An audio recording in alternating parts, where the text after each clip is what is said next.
Start, please welcome the Speaker of the House of Mississippi, Philip Gunn. Speaker Gunn. Hey, good morning. Good to be with you. Thank you. Good morning. Thank you so much for joining us. Yes, sir. Good to be with you today. I was pleased to catch the tail end of that previous segment. I like some knowledgeable people. I think you probably want to listen to them more than you want to listen to me. Not at all. Not at all. Well, let's start. I know you have been working hard on a number of fronts to make Mississippi a better place and bring more jobs there. We share that objective and happy to compete with you. Hopefully, we're in a place where Louisiana and Mississippi can be competing not only with each other, but with the rest of the country. So talk through a little bit about your priorities and what you've been working on over the last couple of years. Well, the number one issue for us this session is income tax elimination. We are heavily dependent upon income tax here in Mississippi. Our budget is not as large as many other states. It's about $6 billion, and about a third of that, about 1.7, is generated by the income tax. This is something that we started probably 4 years ago, discussing how do we remove ourselves from that dependency on an income tax and move toward more of a consumption tax. We had a series of hearings about 4 years ago. We brought in some professionals from around the country. Jonathan Williams, who was just on your previous segment, is a close friend of mine, and I've been very active in the ALEC organization. In fact, last year I was their national chair. So over the years, I've gotten to know Jonathan very well. And it's just an issue that we felt like needed some attention here in Mississippi. So about 4 years ago, we started this process, gathering information, deciding how we need to go about doing that. And one of the basic tenets of good economic policy, I guess, is the realization and the admission, the acknowledgement, if you will, that consumption taxes are better than income taxes. One of the organizations we brought in made that point, that to the extent that you can move away from income tax, which is a tax on productivity, and move toward consumption taxes. To the extent that you can do it, you want your economy based upon sales taxes, consumption taxes, makes it stronger, puts more disposable income in the pockets of your citizens, which they then spend, those dollars turn over and over again. So I think the entire discussion starts with a basic understanding of that principle. So if that's your starting point and you agree with that, then you begin to look about ways to eliminate that income tax, or at least remove your dependency upon it as much as possible. Our structure, when I first took office about 10 years ago, was that we taxed the first $5,000 of income at 3%. We taxed the second $5,000 at 4%. And then everything over $10,000, we taxed at 5%. Now, about 3 or 4 years ago, maybe 6 now, we started on the process of eliminating that 3% bracket. So the 3% bracket no longer exists. Well, in fact, I think this is the last year of the phase out. So, but unfortunately, that's only about $150 million of our budget. It was a very small amount. I think that put a grand total of $150 back into the pockets of the citizens, which every little bit counts, but that's not substantial reform. So now we're left with the 4% and the 5% bracket. Obviously, the 5% bracket is the big one. That's the one that generates the most revenue. So earlier, about a year ago, I guess, we probably started putting together some ideas for how to make that happen. And this year we've come forward with a plan which we believe is a very strong starting point for eliminating the income tax. We have rolled that out and have received mostly positive comments. I think conservative organizations and the organizations that I, as a Republican, care about, those organizations that would advance economic prosperity and talk about conservative governance, have endorsed the plan and given it a thumbs up. I am aware of one very left-leaning organization that has made some critical remarks about it. But other than that, everything has been pretty positive.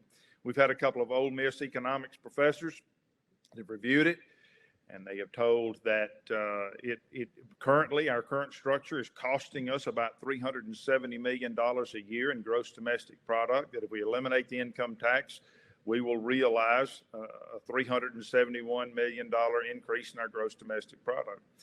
It also says that the elimination of the income tax would be like giving a family of four an $8,000 paycheck without any cost to the state of Mississippi. So all of those are good things. I think you have to acknowledge those are good things. That puts money into the pockets of our citizens. Those dollars will then be spent. The economy just continues to get stronger. I think all of us can look around the country and see those states that don't have an income tax seem to be prospering. Our nearest neighbor, of course, is Tennessee, but all the other states around us have an income tax. But we see how Florida and Texas and Tennessee seem to prosper. So I think we want to make ourselves competitive. One of my House members is in he sells RVs, and he talks about the fact he's got a facility in Tennessee, a facility in Mississippi, and one in Alabama. And he talked about recruiting talent, as he called it. We always talk about the brain drain, the young people who want to leave and go to other states. He said, it hurts me. He said, it hurts me when I try to recruit young talent to Mississippi to come work for me, and they know that if they come here, they suffer, as he called it, a 5% penalty on their income, because they're going to have to pay a 5% on their income tax. Right. He said they are more inclined to want to go to Tennessee. But if I can eliminate that as an objection, then I make myself more competitive as an employer, and I can attract that young person to Mississippi and say, hey, come here. The quality of life is better here. You can raise a family here, and you don't have to pay that 5% penalty that you would have to pay in other states. And right now, our neighboring states of Alabama, Louisiana, and Arkansas do have an income tax. So I think if we can eliminate it, then we make ourselves more competitive from that standpoint. So those are just some of the thoughts that have gone in behind our efforts to try to eliminate the income tax. We've got a plan that I think is pretty solid. It's been out there for a month now. A lot of people have analyzed it. Most, like I say, most everybody who's looked at it gives it a thumbs up. The only objectors have been those who have a political reason to object, or those who have special interests. Sure. I think most of the citizens embrace the concept and the reality. So that's just kind of an overview of the most important issue for us in the House of Representatives this year. Those are big ones, and thank you for your leadership in trying to make change. You know, as Speaker of the House, I know you have to juggle lots of different constituencies and members, and a change this big involves just about everybody. So what would you say, you know, as you've been going through this, are some of the biggest challenges you face? And, you know, maybe what are some lessons learned for Louisiana? You're a couple of months ahead of us in advancing session. Well, as you rightly point out, being the Speaker of the House, you have to address a lot of different constituencies, a lot of different ideas, a lot of different political all across the political spectrum. Obviously, you have some who are very conservative. You have some who are not quite so conservative. And I'm talking about Republicans. You have some that are moderate. And then you've got the Democratic caucus that you have to balance their interests as well. I don't know how other states do it. I think most states are like ours in that when you bring forward any revenue bill or a tax or a fee, the vote is not a simple majority. It's a 3/5 vote. It's a 60%. So in my chamber, we have 122 members. Half of that, of course, is 61. A majority is 62. With the general legislation, you can pass a bill with 62 people. But on a tax bill like this, it requires 74. Well, guess how many Republicans I got? I got 75. So it requires keeping every one of those Republicans in the fold. It's not to say we didn't have some Democratic help. I think our plan is very solid. And the fact that we got about 15 Democrats to vote with us reflects the fact that our plan reaches across all spectrums. We received an incredibly solid Republican vote. Every Republican but two voted for it, and those two didn't vote against it. They just didn't vote. But then we had another 15 that voted with us on the bill, Democrats I'm talking about. So we posted almost 90 votes. And I think that speaks well of the plan, that all the Republicans in the House of Representatives, save two, voted for the plan, showed tremendous unity. But one of my frustrations, I guess I will say, is that many of your think tanks, your policy think tanks, come out with these ideal tax plans, and I'm not saying they're wrong. Surely, all of us who work for an organization that, and I'm not going to name any particular tax organization, but let's say there's a tax organization out there that puts out, this is ideal tax policy. That's the goal. That's what we all should shoot for. But that fails to take into account some of the political realities that exist. For example, we have some in my caucus who want to just eliminate the 1/3 of our budget through cuts in spending. Well, none of us could absorb that. You can't do that. You can't cut 1/3 of your budget in your household or your church or your government or your business or anywhere else and not have to replace some of that revenue. So while that sounds good and makes for a good soundbite, it's not a political reality because I can't get the votes to do that. Even if I wanted to do that, I can't compile 74 votes to go out there and just lop off 1/3 of my budget. But like I said, I've got some who are moderate, some who are not quite so conservative, and you got to do what you can to cobble together 74 votes. One of the common themes with all my Republicans was we don't want to leave a budget hole. I have a strong contingency that does not want to leave a budget hole. So whatever I do to reform the income tax or eliminate the income tax, I got to find a way to replace some of that revenue. Now, a lot of your tax professionals and policy think tanks will tell you that's just not ideal tax policy. Well, it may not be, but you could hold out for your ideal policy beliefs and never get a vote. You could hold out for all these ideal principles that you put out there and never get the elimination of the income tax. And then you could go on for years and years and years clinging to your ideal policy without the political reality. And that changes from every state to state. The political dynamics that I fight here in Mississippi are not necessarily the political dynamics that they may have in Iowa or some other state. So what I have to do sometimes to get the votes, you got to keep your eye on the prize. That's what I told my caucus. You got to keep your eye on what the goal is. And the goal is income tax elimination. And while there's an ideal out there, sometimes you just can't reach the ideal because of the political dynamics of your body. And you have to give those concerns. You have to come up with the best plan you can to try to get to the goal, which is the elimination of the income tax. So I grow a little frustrated sometimes when some policy think tanks want to say, well, this is not ideal. Well, guess what? It's the best we can do for the moment. And you can go ahead and start down the road of eliminating the income tax and get there and get some relief to your citizens, or you can hold out for what you deem to be your ideal and never get there. This plan that we've rolled out, we've done some math, and if we did it right, we did our math right.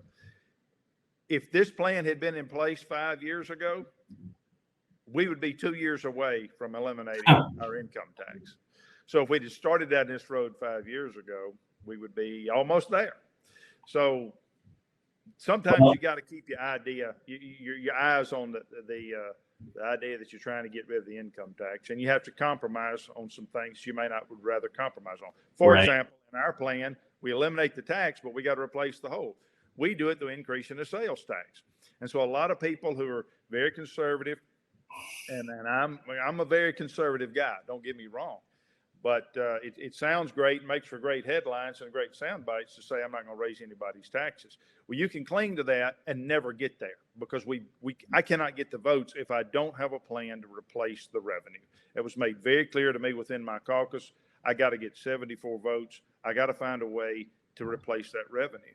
And most of my tax friends and experts say that it's okay to raise a consumption tax. It's okay to raise a sales tax. So that's what we did. Well, I know a big challenge, right, for all of us is how do we keep the North Star in mind and make progress toward it, knowing it doesn't often happen overnight. Rarely, I should say, does that happen. And I have good news. We are now joined as well by Speaker Clay Schexnayder here from Louisiana. Mr. Speaker, if you can join us now. No doubt you two both share some similar challenges in that. Clay, it's good to see you. Good to see y'all. How y'all doing? Terrific. Thank you so much for making some time in a in a busy day. Speaker Gunn and I were just talking about some of the challenges with navigating, the principled ideal outcome and understanding at the end of the day, you got to get the votes to pass it. You wouldn't know anything about that, would you? I wouldn't know anything about that over here. Everything just comes real easy and everybody just follows right along, right? Hey, can I get an interpreter for him? Welcome to Louisiana, Mr. Speaker. Am I sounding that bad, Mr. Speaker? Ooh, man. I sound pretty bad myself, so I'm just poking fun. Well, Clay, we've been talking all day about tax reform, and as you know, Speaker Gunn and his caucus have been debating and working toward elimination of the state income tax. On the table here, certainly we had Chairman Allen and Chairman Bishop and Representative Presley earlier talking about some legislation that'll move. Give us your best take on what you see ahead for tax reform in Louisiana, and give us a sense of what the pathway is. Well, and look, a lot of it depends on how we can move people. If you look at what we did last year with tort reform, that was a huge accomplishment. We had fought, my 8 years as a House member, we had fought to try to be able to come together with some type of compromise with tort reform. We couldn't quite get there those years. We barely even got the bill out of committee most of the times. And I think it's a lot like the speaker said. And you gotta take the votes that you have and be able to move legislation forward. And what we ended up doing was, we found ways to get more and more people involved and more people on board. And we were able to accomplish a goal. And it was a step. It wasn't a big step that we needed, but it definitely got us through the door. It's a step that we've gotten through the door, and now we can actually start making those changes. People see positive changes. I think a lot of that will happen this year with tax reform. I think the big thing that we have to look at is centralized sales tax collection. I think that's a huge step for our state. I put it like this to a lot of groups that we've been speaking with, is that, Louisiana is getting further and further behind because we're not trying to keep pace with the rest of the country. We're satisfied in the ways that we've been doing things, and everything around us is just speeding up so much faster, and technology is getting there so much quicker, where we're still kind of stuck in a plateau right here. We have to make that next step. I know Mississippi is doing a great job over there at doing it, and it's always seems like we comparing ourselves to Mississippi or Texas or one of our neighboring states, and it's always a battle of who's going to do what first. But Mississippi has done a great job. They've stepped up the game, and they're starting to pull ahead of us.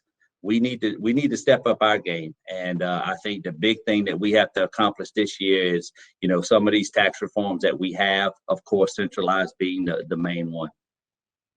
That's great. Well, I know there's a lot of work to do. I want to ask you both the same question. Speaker Schexnayder, we'll start with you, and then Speaker Gunn. What is something about being Speaker of the House that most people just may not realize? Could be a good thing or a bad thing, but as you have carried out your leadership in that role, what's something most people may not know about being Speaker of the House?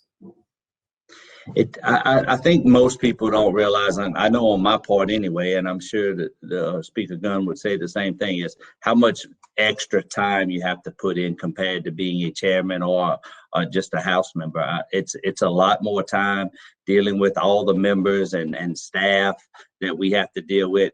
I think that's the big thing. I think most people think that, look, I show up at the office and I put my suit and tie on and I just show up and everything just falls into place, and that's just not how it works. Would that it were, huh? I wish. Yeah. Speaker Gunn, how about you? Well, I think we touched on it a little bit earlier when we talked about balancing all the competing interests that are out there. And it's not just Republican versus Democrat. It's within the Republican caucus. I'm amazed sometimes at how my fellow Republicans can look at an issue and come down on two different sides of that issue. And so we spend a lot of time talking to my members, trying to get them on the same page, working through conflicts, working through difficulties. And that's just on my end of the building. Then I have to go to the other end of the building and deal with the lieutenant governor and the senators and their competing interests. And even if I can get my bunch on the same page, I've got to go down there and try to convince the Senate to get on the same page with us. And this income tax discussion is a prime example of that right now. I just told you a few minutes ago, the overwhelming strong vote that my Republicans in the House put up on the income tax. I can't even get our lieutenant governor to bring it out of committee. And so now I'm trying to go down there and explain this to him, talk to him, extol the virtues of the bill, can try to convince him to get on the board. And then you've got the competing interests of the lobbyists and the business groups that come in from the outside. And many of them are able to persuade members of the House to go along with whatever their special interest is. And you've got members who may have, for example, I know Clay's got this. You got members all along the coast. I've got members along the coast. That's a regional difference. And a lot of the things that the people on the coast want, need, pertaining to the Gulf of Mexico, economic development, oil rigs, stuff like that, some of the rest of the state is not affected by that or doesn't care about that. And so you have to try to bring these regional differences together too, again, even within your own caucus. And you have to deal with the Democratic caucus too, and you have to listen to their concerns. So I spend an inordinate amount of time, most of the time, in fact, trying to bring together differing factions, people who look at issues, the same issue a different way, trying to reach some consensus and bring them together. I also get a lot of phone calls for people looking for jobs. I never thought that would be a part of this, but if I was an employment agency, I could make a lot of money because I get calls all the time, people looking for a job. That's great. Oh man, thank you both for sharing some of that. I think, the viewers are always interested in what does a day in the life look like, and I think that's helpful. Clay, hopefully in a couple of months here, as the session ends, we'll be raising a toast to the passage of some significant legislation in terms of centralized sales tax collection and simplification of the income taxes. But let's look at the flip of that. What's our biggest challenge? So if you look ahead and if we were to fail, what would that be? What is the biggest obstacle that tax reform advocates face right now in getting this done in Louisiana? I think to me, the biggest thing about the tax reform packages that we have out there right now with all of it is just educating the public on what exactly we're doing. Look, just because, we're going to present 4 or 5 bills that I think are our main package, and the special interest groups that are out there that help with these issues. I think the big thing to me is just making sure, look, we all want to order that whole sandwich and be able to eat the whole sandwich, but it just, you physically can't do it. This is a step-by-step process that we have to take care of. And I think if you look at this package and you look at the things that we get out of it, and whether you get 1, 2, 3, 4 pieces done and passed, I think the big thing is that that's the right step moving forward, getting our state forward. And look, the other big thing is just like the speaker said, he's having to deal with both sides. Well, luckily we've been in a situation where our counterparts on the other side, the Senate president and the Senate, we've been pretty much an open book to each other and trying to get these things accomplished. And the things that they've been happy with, we've been happy with on our side, and the vice versa. I was going over there, sitting down, getting his members on board and getting our members on board, getting the Democrats and the Republicans to sit down and discuss these issues. So I think the biggest hurdle for us is just educating people, letting them know exactly what's going to happen whenever all of this does take place. And it's not a big scare tactic to try to take something away from people. It's actually trying to make it better for them. Yeah. Oh, Speaker Gunn, I think you're on mute there. Yep, there you go. That's really great, Clay. And I think, this obviously part of the reason we're having this discussion today is to educate the public, and again, encourage the folks watching to share this information with friends and colleagues and neighbors. And it's gonna be lots of opportunities to engage and weigh in and learn more. I want to ask another question of both of you, and Speaker Gunn, maybe I'll start with you. One of the reasons we talked about it earlier this morning that we care so much about tax reform, especially right now, is that we're in the midst of an upheaval in the country. We have among the most mobile workforces perhaps in the history of the world. And people are leaving in large numbers from high tax states to come to states that have better tax codes and a better quality of life. And taxes are just a piece of that. But what, as you look ahead and think about your vision for how to seize this moment in time to make Mississippi more competitive and Louisiana more competitive, what's your vision for that? How would this look if you could wave a magic wand and get your caucuses to align? How would we emerge from this pandemic stronger than we started?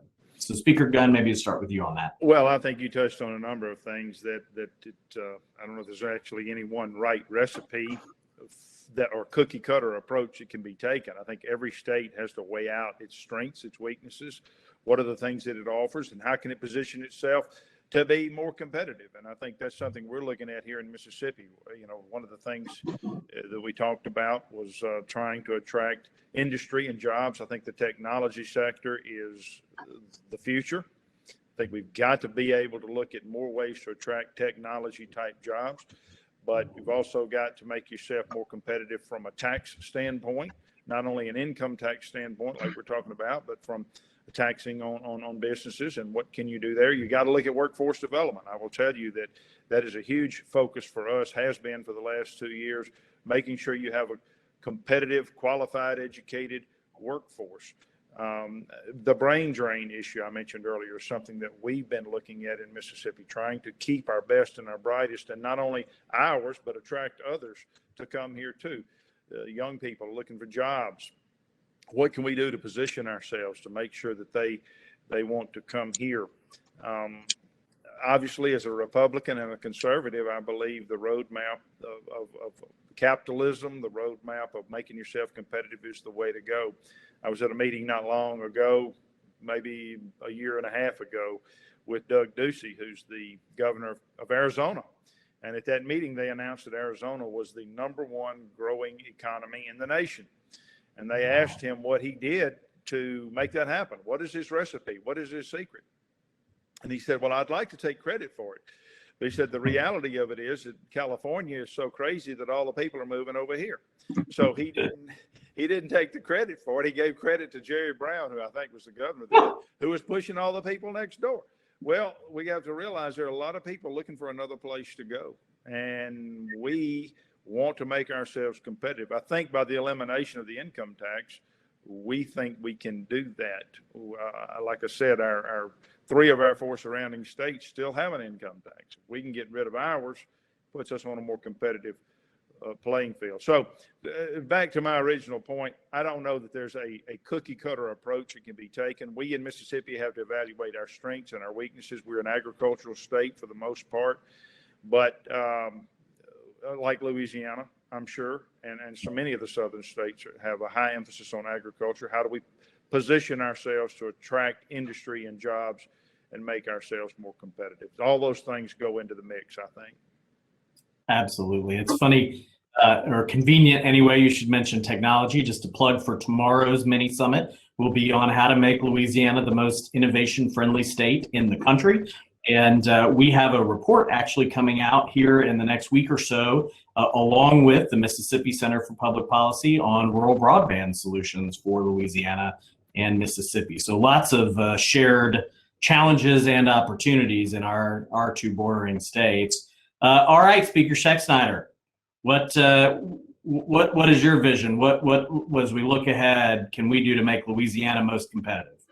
Well, and I think I'm like Speaker Gunn. I think there is no cookie cutter approach. I think we do have to look at our strengths and our weaknesses. And look, a lot of ours fall upon the same strength and weaknesses that Mississippi has. We're pretty much in that same category. Industry. mostly agricultural. But we've done a fantastic job on our technical colleges side of creating that workforce that we need for our state. Now we have to look at what can we do to attract more jobs and more businesses to come to Louisiana. One, it started last year with the tort reform. I think that was a huge step forward. I think it's something that was desperately needed, and I think companies across the country have seen that. The one thing that I can say with that and getting calls on us taking that first step is, businesses and industry around the country have definitely noticed what we've done, and they're taking notice to seeing the changes that the legislature and all have worked so hard to get done. And I think tax reform is the next step. I think if we can accomplish these goals of getting us more friendly with some tax structure changes, I think that's going to be key. The one thing we don't want to be California, right? And we don't want to be pushing our people to Mississippi. And I think the steps that we've taken so far as a legislative body, I think you've seen all of our steps be in the right direction. I don't think we've taken a side step. I don't think we've taken a neutral step. I think everything that we've done was going forward. And look, I compare it lots of times to building a race car. You have to put it on piece by piece, and you want to make sure that you put those pieces in the right places so that you can perform at your best. And I think so far we've done that, and I think you'll see that through this session coming up. Wonderful. Hey, I love it. All right, Daniel, gentlemen. let me mention Yes, one more thing that Yeah. is a piece of your previous question, and that's occupational licensing. We've tried to make a concerted effort here in Mississippi to look at that, try to eliminate some of those unnecessary barriers. Most of that is job protection, we think.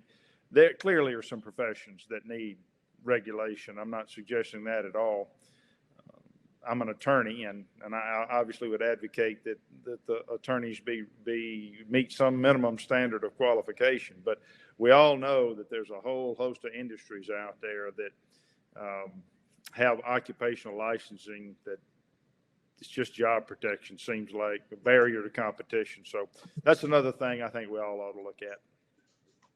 Amen to that. A huge barrier to opportunity. Since you brought it up, I'll just mention as well, this is a huge issue for Louisiana. We have the most burdensome licensure regime in the country, and according to the Institute for Justice. And a recent report by the Archbridge Institute noted a direct correlation, a direct connection between the burdensome licensure laws and economic mobility. So it is absolutely a burden, a barrier to opportunity and to jobs.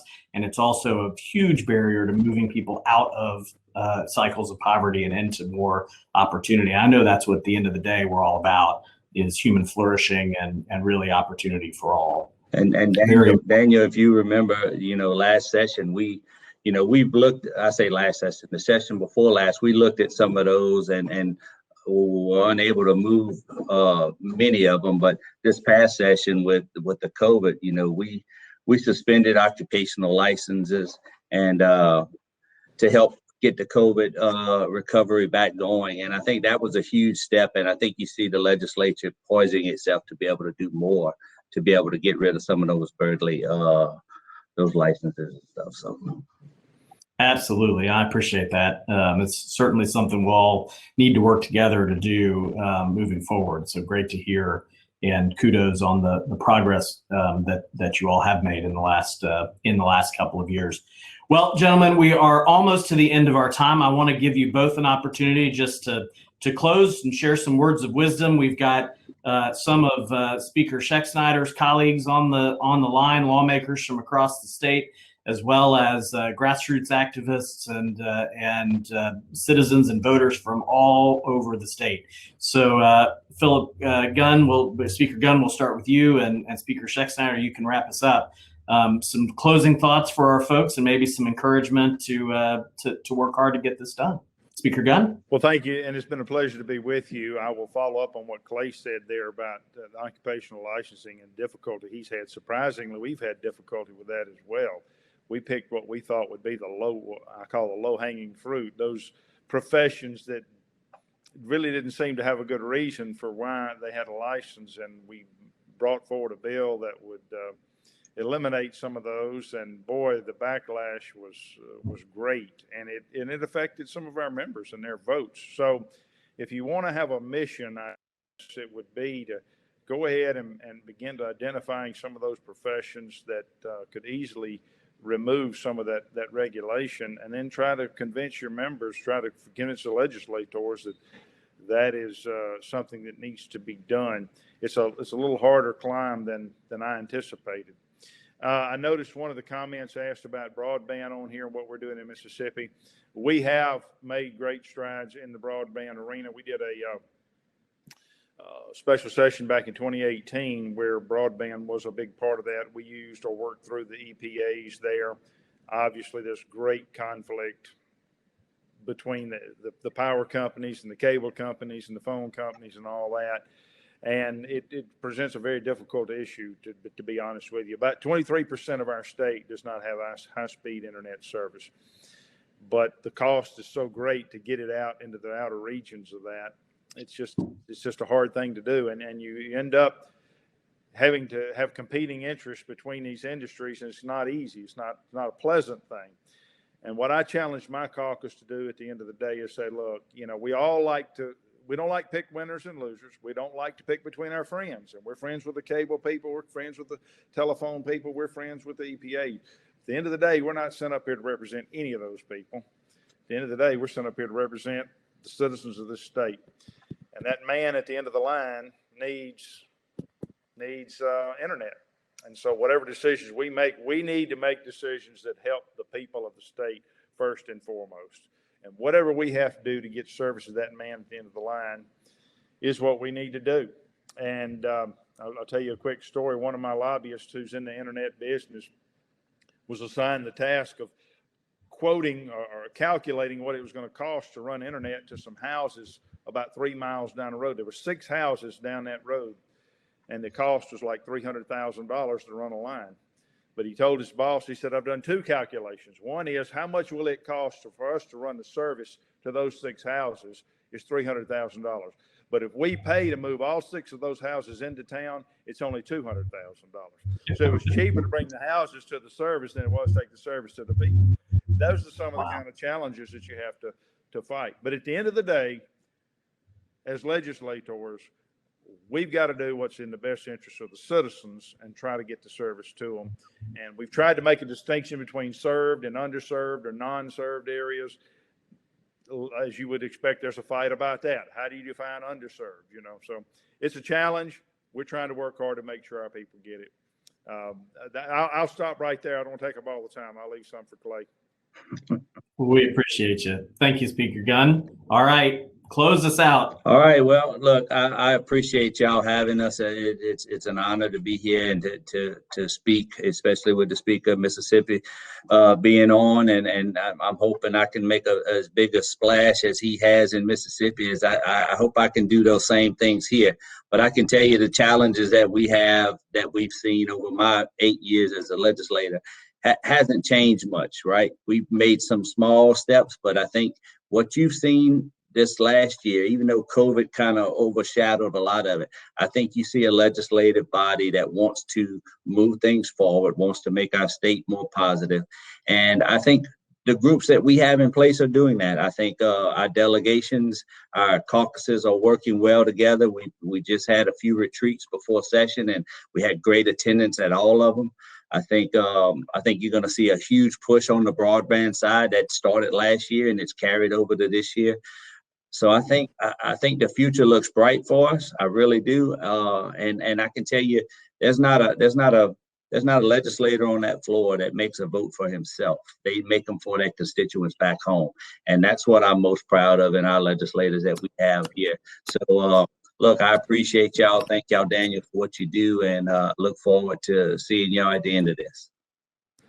You got it. We'll look forward to celebrating. Well, gentlemen, thank you so much for your time, for your leadership. I know it's time away from families and work and everything else. So grateful for your sacrifice and leadership. And for all that you do for the things we care about and for making our state better. Gentlemen, thank you. Thank you so much. Good to see you again, Clay. You too. Thank you, Speaker. Thank you, Daniel. Good seeing y'all. See you soon.